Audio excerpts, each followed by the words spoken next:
Imagine करो एक ऐसी दुनिया जिसमें न्यूक्लियर वेपन्स का इस्तेमाल हो, जिसके बाद हमारी पूरी दुनिया तहस नहस हो जाएगी, बीमारियां फैलने लगेगी, हमारी टेक्नोलॉजीज खराब हो जाएंगी और हम डेवलपमेंट में कई साल पीछे चल जाएंगे। 2038 से शुरुआत होगी एक डार्क एज। 2 नवंबर 2002 टाइम ट्रैवलर इंस्टीट्यूट नाम के एक ऑनलाइन फोरम पर एक नया अकाउंट क्रिएट होता है, टाइम ट्रैवलर _0।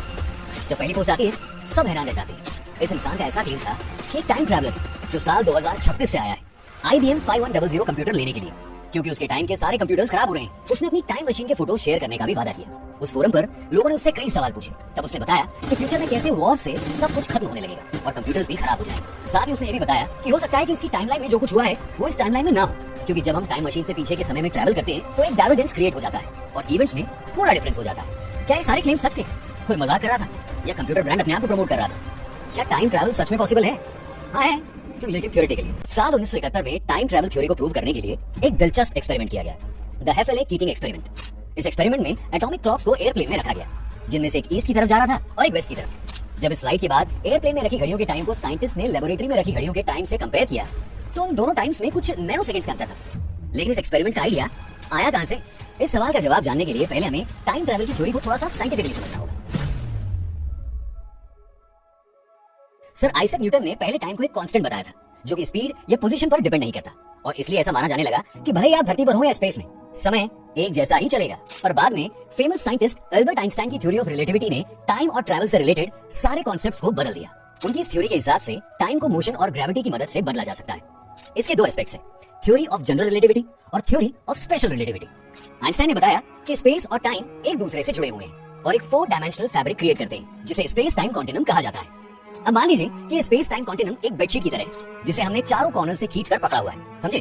अब जब उस बेडशीट पर थोड़ी भारी चीज रखेंगे तो उसमें एक गड्ढा बन जाएगा। ये चीज जितनी भारी होगी वो गड्ढा भी उतना ही गहरा होगा।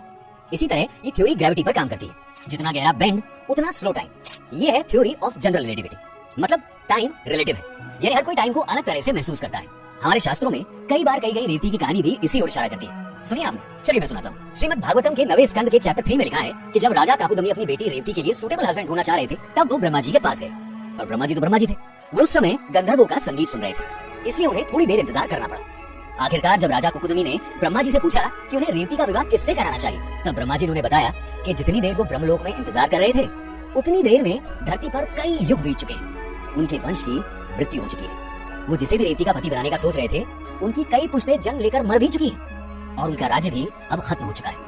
इस कहानी को आज टाइम डायलेशन से जोड़ा जाता है। एक जगह टाइम बहुत तेजी से चलता हुआ फील हो, तो वही दूसरी जगह उसका धीरे धीरे गुजरना। आइंस्टाइन की जनरल थ्योरी ऑफ रिलेटिविटी के मुताबिक ये ग्रेविटी की वजह से हो सकता है, यानी ग्रेविटी जितनी ज्यादा, टाइम उतना ही धीरे चलेगा। तो अगर हम अर्थ के सेंटर के पास जाते हैं तो ग्रेविटी के बढ़ने से टाइम धीरे गुजरता है।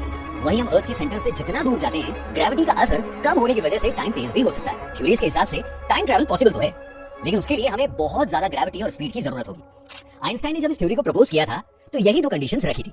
आप खुद ही सोचिए, जब एयरप्लेन की स्पीड पर ट्रैवल करने पर भी सिर्फ कुछ नैनो सेकंड्स का ही डिफरेंस आ रहा है, तो अगर हमें कई साल या सेंचुरीज ट्रैवल करनी है तो लाइट की स्पीड से चलना होगा या ब्लैक होल जैसी ग्रेविटी की जरूरत पड़ने वाली है। लेकिन टाइम ट्रैवल करने का ये तो एक कंसेप्चुअल तरीका हुआ, जहां आप एक टाइम पीरियड से दूसरे टाइम पीरियड में जंप नहीं कर रहे हैं, बल्कि आपका टाइम धीरे या तेज चल रहा है, राइट? ग्रेविटी और लाइट के अलावा एक और ऐसा तरीका है जिससे टाइम ट्रैवल किया जा सकता है, और वो भी सिर्फ टाइम की स्पीड को बदलकर नहीं, बल्कि एक डायमेंशन से दूसरे डायमेंशन में जंप करके। वर्म होल्स सिंपलीफाई करके समझे तो कुछ थ्योरीज के हिसाब से स्पेस टाइम कॉन्टिनम में कई सारे छोटे छोटे छेद हैं, जो कि स्पेस टाइम कॉन्टिनम में ट्रैवल करने के लिए एक ब्रिज का काम करते हैं। अब ये तो बात हुई टाइम ट्रैवल करने के पॉसिबल तरीकों की, लेकिन ऐसे कुछ एक्सपेरिमेंट्स, मेथड्स या मशीन्स भी तो होंगी जिनका मेंशन रिसर्च पेपर्स और कॉन्स्पिरेसी में किया गया है, जिससे मे भी नियर फ्यूचर में हमारे लिए टाइम में ट्रैवल किया जाना पॉसिबल हो जाए। साल 1895 H.G. वेल्स की एक नॉवल रिलीज हुई, the time machine. Time machine एक ऐसा डिवाइस है जिससे आप टाइम में आगे या पीछे ट्रैवल कर सकते हो। अब टाइम मशीन का मेंशन तो कोई नई बात है नहीं, और कई ऐसे इंस्टेंसेस भी हैं जहां इसे बनाने की कोशिश की गई। लेकिन टाइम मशीन के इस कॉन्सेप्ट पर सबसे पहला प्रैक्टिकल एक्सपेरिमेंट किया एस्ट्रोफिजिसिस्ट सर रोनाल्ड मैलेट ने। 10 साल की उम्र में अपने पिता को खो देने के बाद रोनाल्ड मैलेट बहुत ज्यादा अकेले हो गए थे। 1 साल बाद उनके हाथ H.G. वेल्स की किताब द टाइम मशीन का एक इलस्ट्रेटेड वर्जन लगा। इस बुक से इंस्पायर होकर उन्होंने टाइम मशीन बनाने का फैसला किया, जिससे वो टाइम में पीछे जाकर अपने पिता की जान बचा सके। वो टाइम मशीन बनाने में जुट गए, लेकिन सवाल था इस कॉन्सेप्ट को प्रैक्टिकली अप्लाई कैसे किया जाए। तब उन्हें एल्बर्ट आइंस्टाइन की जनरल थ्योरी ऑफ रिलेटिविटी के बारे में पता चला। जब उन्होंने इस थ्योरी को समझा तो उनका टाइम मशीन बनाने का सपना उन्हें थोड़ा पॉसिबल लगने लगा। आइंस्टाइन की थ्योरी के हिसाब से बेडशीट में आने वाला बेंड जितना गहरा है, टाइम उतना ही स्लो है। तो इन बेंड्स को एक पाथ बनाने के लिए उन्होंने ऐसे ही बेंड्स का एक स्पाइरल मॉडल बनाया। रोनाल्ड मैलेट के हिसाब से ये स्पाइरल स्पेस टाइम की फैब्रिक को ट्विस्ट करके एक स्पाइरल पाथ में घुमाती जाती है, जिससे आप टाइम में ट्रैवल कर सकते हो। लेकिन सवाल ये था कि अगर ये मशीन बन गई तो टाइम ट्रैवल के बाद एक इंसान अपने डायमेंशन में वापस कैसे आ पाएगा और इसके नॉर्मल टाइमलाइन पर क्या इफेक्ट्स होंगे। इन्हीं सब सवालों के कारण इस कॉन्सेप्ट की डिस्कवरी के बाद भी ये प्रोजेक्ट वहीं रुक गया। पर ये टाइम ट्रैवल की थ्योरीज में एक लैंडमार्क एक्सपेरिमेंट था, जिसके बाद साइंटिस्ट ने दिमाग में टाइम ट्रैवल की थ्योरीज और पॉसिबिलिटीज और ज्यादा बढ़ गई।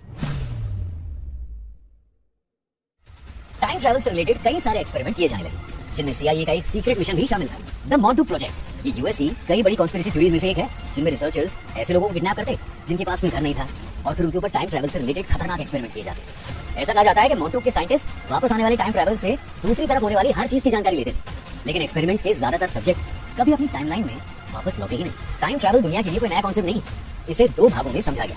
पहला है फॉरवर्ड टाइम ट्रैवल और दूसरा बैकवर्ड टाइम ट्रैवल। फ्यूचर में ट्रैवल करने की पॉसिबिलिटीज को कई साइंटिस्ट फिर भी कंसीडर करते हैं, क्योंकि उसके नेगेटिव कॉन्सिक्वेंसेस शायद इतने ज्यादा नहीं होंगे। पर पास्ट में टाइम ट्रैवल करना बहुत डेंजरस हो सकता है। जैसे पास्ट की रियलिटी ऑल्टर हो सकती है, जिसका एक नॉर्मल टाइमलाइन पर काफी गहरा असर पड़ सकता है। ऐसे कई कॉन्ट्रडिक्शन सामने आए, जिससे इस पूरी दुनिया में डिस्टर्बेंसेस क्रिएट हो सकते हैं, जिन्हें पैराडॉक्सेस का नाम दिया गया। इनमें से सबसे फेमस है द ग्रैंडफादर पैराडॉक्स। सोचिए कि आपने पास्ट में ट्रैवल किया और आपके बर्थ से पहले ही आपसे कोई ऐसी गलती हो गई जिससे आपके ग्रैंडफादर की मौत हो गई, तो लॉजिकली आप तो अब इस दुनिया में एग्जिस्ट ही नहीं करते ना। इस पैराडॉक्स के जवाब में फिजिसिस्ट आइगोर नोविकोव ने एक सेल्फ कंसिस्टेंस प्रिंसिपल प्रपोज किया, जिसके हिसाब से हमारे यूनिवर्स का एक बिल्ट इन मैकेनिज्म होता है, जिसके कारण टाइम ट्रैवलर ने समय में पीछे जाकर जो भी चीजें की होती हैं वो पहले से ही पास्ट का पार्ट होती है और कोई उसे बदल नहीं सकता। कुछ थ्योरीज ऐसी भी हैं कि अगर टाइम में पीछे जाकर आप कोई ऐसी चीज करते हैं जो लॉजिकल कॉन्ट्रडिक्शंस बन सकती है, तो वहीं से एक ऑल्टरनेट यूनिवर्स क्रिएट हो जाता है और यहीं से शुरू होता है थ्योरी ऑफ मल्टीवर्स, जैसा कि मार्वल की मूवीज में दिखाया जाता है।